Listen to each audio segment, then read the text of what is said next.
This is Michael J. Coyle with Metal Temple. I'm here with Mr. Michael Schenker. How are you doing today, sir? Fantastic, thank you. So, recently, what have you been up to with Temple of Rock? Okay.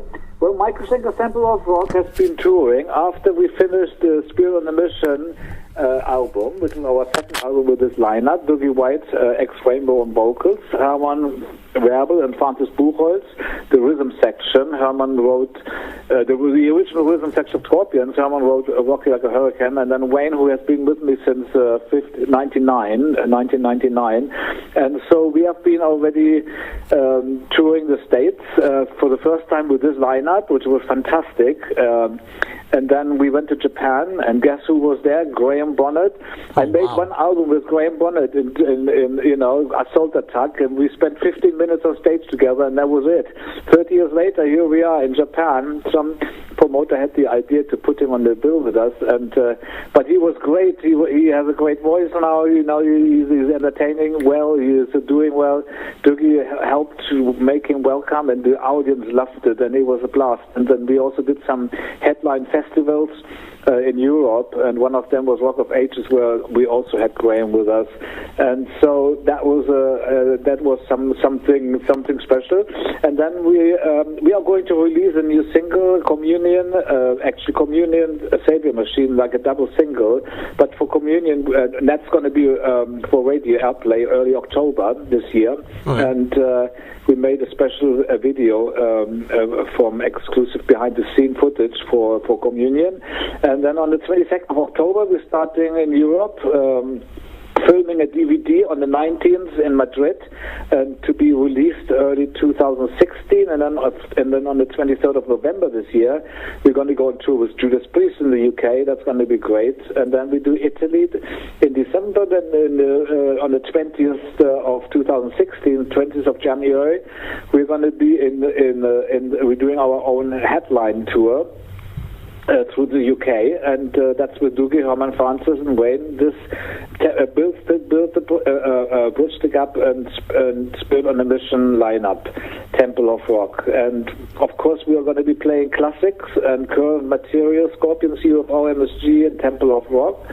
And then we should be finished touring by end of March after Scandinavia and Russia in 2016. Then we're going to go back in the studio and recording our third album, and that should be a Temple of Rock album. That should be released early 2017, and then we have something very special in mind for the next UK tour in 2017, and that's going to be confirmed later, and I'll keep you posted on that.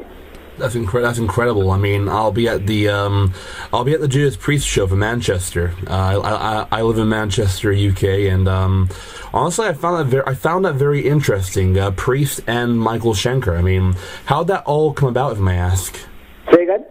How did the tour plan for you and Judas Priest come about? Oh, okay. Well, we were somehow. I was contacted. If we want to do it, yeah, let's do that. And that was it. We were supposed to be doing Europe too, but somehow the Wayne wasn't available on the 6th. But I guess it was a bit of miscommunication. We could have actually made it, but somehow we missed somebody was sleeping a little, but it's great to tour with the band, that draws a lot of people, just so that the artists can expand, to a wider audience and let them know what you're doing. So I've always wanted to ask, when getting into music, what were your main influences into playing the music you play now? Well, it's like this. I need a jump start. I mean, I was always interested in music. 3 years old, I was, singing. I loved singing harmonies. I was playing on the piano, standing around. The violin was sitting there, and I was banging on pots. So I was an overall, musician. I love, music, and that's my art. And so, basically, a guitar was standing in the room. My brother's birthday present, Rudolph's birthday present. He's 6.5 years older. When he went to work, I started, discovering how much fun it is to play guitar. And just after the first and second note I hit, I knew I could do something with this, and it was fascinating, and it never left me, and so that was basically, I was listening to Hit Parade, anything that was there, Beatles, Rolling Stones, any kind of song that was in the radio played in those days, and I was 9 years old, and then when I was 11, I had my first contact with the Scorpions. I jammed a couple of songs. When I was 15, I was writing my first song and actually my first album, which I recorded with the Scorpions, and then when I was 17, I already joined UFO, and so what was the original question? I was going to get to that point. Oh, your influences. Yeah, and so basically I stopped listening to others, and so the jump start, that was it, basically from 9 years old, Hit Parade, and then when the distorted guitar came out, that was the passion, that's when I knew distorted guitar is the best, instrument it's the best sound for self-expression. And so my focus was, and so I was influenced by all the great guitarists of the late 60s, you name them, like Rory Gallagher, Jimmy Page, Jeff Beck, Eric Clapton, Leslie West, and anything that sounded good, Johnny Winter. I used to go on festivals on guitar hunting, guitarist hunting, and I'm just an absolute, I love the single string to do something with it, and it's just endless fun. And then when I was 17, I stopped copying. I intuitively knew I had to go my own way now, and for 43 years I haven't been listening to music. I also knew intuitively I should stay away from it, because I wanted to invent, create, and express from within, and based, like a spirit on a mission, spreading the joy of music from a place of pure self-expression, and that's who I am, and that's what I've been doing all this time. And then as a just having fun. When I was in my first part of my life, it comes in three stages. The first stage was just like making my musical contribution unconsciously, written in the 70s, created in the 70s for the 80s, and then bands like Scorpions, so on, they simplified what I did, and they kind of used it and introduced it to the bigger audience, to the wider mass, to and it's looking back now, it's just like step-by-step education. People hearing it simplified, they go like, wow, this is great, I can do this, and so you inspire people to participate, and so you can take the whole world after 50 years of rock and roll. The stuff that I fell in love with, Zeppelin, Deep Purple, Black Sabbath, and stuff like that. That Zeppelin didn't need to do more than they did, because they fueled the next 50 years with enough inspiration for the whole world, to catch up on it. And so everybody does their part in a different form, and it's good for different things. Some people are good in simplifying things, others are front runners and create new possibilities. And I'm back, in the middle stage of my life. I was more into, after I opened the doors for Left Drive for the Scorpions, my brother took it to America, and I just kind of experimented with music and focused on personal development. And then around 2008, I started to feel this urge. I need to be back in the loop of rock and roll. All of a sudden, I felt like I was having fun on stage, like I never understood that was possible.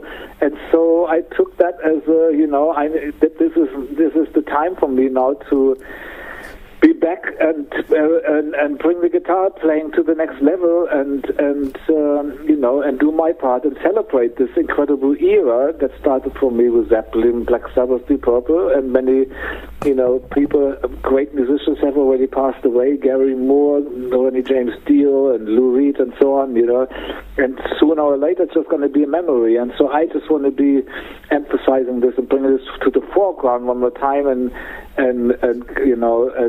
continue where I left off in the loop, in the late 70s, and just kind of bring it to the next level and celebrate this era and support this era because it's sooner or later it's just going to be a memory, and I want to be there until the end. Well, honestly, down here in Manchester, you have a lot of fans, a lot of people who have been inspired by your work, both in UFO to MSG and at the Temple of Rock. I mean, what would you say to what would you say to a fan who was inspired by you and is looking to do something similar, like you said, trying to do something different?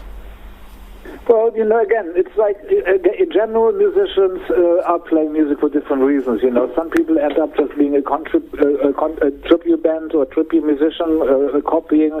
It depends on what you're having fun with, It's nothing right, nothing wrong. You just, basically follow your feeling, what makes you most happy, If you want to do what I do and you want to create your own thing, you just kind of create from within. You just fearlessly express what you believe in, and if you want to be rich and famous, then you just follow trends and make sure you're always going to be informed about the latest development. And so that's basically it. It's a choice, a personal choice on how you enjoy your art. Indeed.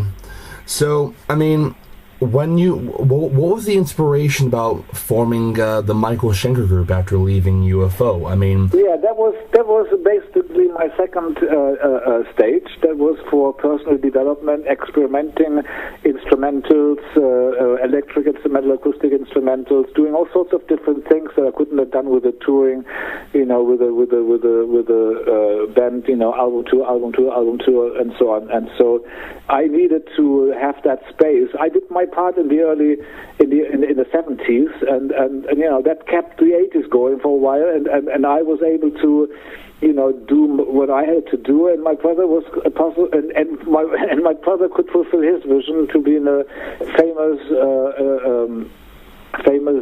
established, successful rock band, and I could carry on with my guitar thing, and develop on the personal level, which was very important. Those middle years, and so basically, MSG, Michael Schenker Group was put together for being myself and doing my stuff in all sorts of different ways, and I did, and now it's since 2009, since In the Midst of Beauty with Gary Barn, it's the third stage of my life, and that is being back in the loop of rock and roll and supporting that whole. I did all of this unconsciously in my first part of my life, in my first stage of my life. And today, because of the middle years of development on a personal level, I can now consciously enjoy, what I started in the first stage, and now I can connect, and bring it to the next level and have fun with it. So I've always wanted to know. I mean, what is your practice routine like before you go on stage? What's your practice routine like before you go on stage? Well, I play and discover. That's what it is. It's like treasure hunting. Yeah. Play and discover and having fun with it. Oh, I understand that. Yeah, it's like I play guitar myself, and every day I've got a band with my friend down the road, and I seem to find something new by just playing with him. Finding something new between both of us. It's like treasure hunting, and it's great because, and then by the time I make the next album, in that period of 1 or 2 years, there's so much new stuff come to the foreground, and you can sprinkle it all over the album, and it's always something fresh involved. That's great. It is, yes. So, honestly, you're revered as one of the guitar heroes of a great age, and you've inspired a lot of guitarists.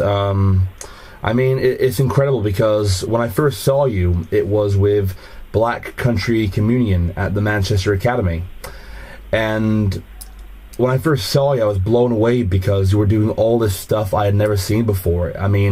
With a flying V, I had never seen that before except for KK Downing. And honestly, I really feel that in the 21st century for younger guitarists, you are an inspiration that helps to push along the whole movement of musicians who want to discover a whole new field, if you get me. Yeah, and so that's basically a byproduct of I had no idea what I was doing when I was, just having fun in the first stage of my life. That's why I say unconsciously I was creating something that I wasn't even aware of what impact it would have in the future, and it's only just later that I found out what actually happened, and it's incredible because it's all icing on the cake. You all of a sudden there's something coming up that you never expected because you're already in the now when you enjoy doing what you're doing, and then you're gonna get rewarded like on that level. It's fantastic. So I play Dean guitars as well. I've always been curious. What was it about Dean guitars that attracted you? Well, I was, on stage in Chicago. Dean came in and said, like, Michael, I want you to try this. We want to build you a Michael Schenker model. And so I played it. Uli John Rusty was on stage too. He was blown away by it. I loved the way that it played great everywhere. It sustained great. It had that connection with the body by having the strings from the back to embracing the whole wood body and stuff like that, and it just played well, and the guys were, incredible, like really, really nice people, and they showed me the warehouse and incredible the amount of people they have been working there, and they really were committed. They made me a great deal, and that was it, and I never had a reason to leave them or anything. We have been together for 11 years now. And wow. Or 10, and it's working fantastic. I'm just recently now I'm going to have another guitar made, a double neck guitar and a double neck V, and so that's going to be fun. It's already ready. It's being shipped to Germany right now, and I hope I have enough time to get used to it and put it into the set. That's incredible. I mean, I know already that recently, well, not recently, but the past line, you had a black and red V made, didn't you? Yeah, lovely guitar. That's what. See, that guitar attracts me because black and red are my favorite shades and colors. Because it's pretty badass. I also remember that you also had a V made a couple of years ago that had a picture of yourself and your brother Rudolph. Oh yeah, the Schenker Brothers guitar. I mean that guitar was amazing to look at because the finish on that was actually lovely guitar. Actually, it's a lovely guitar. Period. I think I remember that your brother used to use it a lot on stage. If I'm correct, I used to see some pictures of him playing it on stage. Pardon? I used to see pictures of Rudolph playing the Schenker Brother guitar. Yeah. That's incredible, because I saw your brother this year, actually, at Hellfest in Clisson. What was the last part? I actually saw your brother this year at Clisson in France, at Hellfest. What year was that? This year. They were headlining, and it was my first time actually watching the Scorpions, because the Scorpions... Oh, when I played with them, you mean? No, I mean, like I was saying, it's like...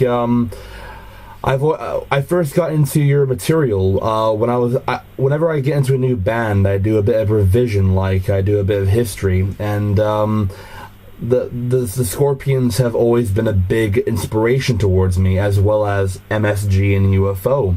And I have to say, for your career, you have an extensive experience through some different bands with different ideas, which have both inspired and also have helped to evolve the idea of guitar playing.